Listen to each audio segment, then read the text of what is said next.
Universal Graphics are someone that we've worked with, for a number of years in various different projects, but this was obviously the first time we'd gone to them and said, look, we want to do something big. We want to develop a concept which will become a physical exhibition in a space we've never put an exhibition before, in a new building, and this needs to be sustainable. We need to rebuild this and reuse it.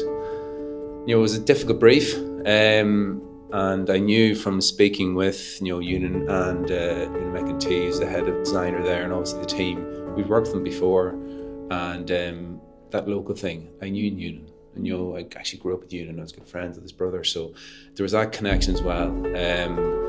But it was really the personal aspect, knowing the owners as well, knowing how focused graphics are and getting something right.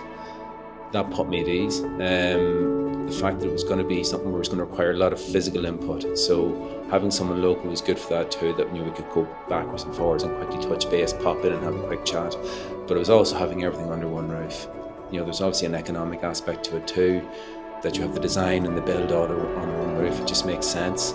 It's so much easier then for that collaboration and communication, and obviously the inevitable last minute changes, that it's all happening in one place. And then just that buy-in from Universal Graphics, it really was that. I mentioned it at the launch too.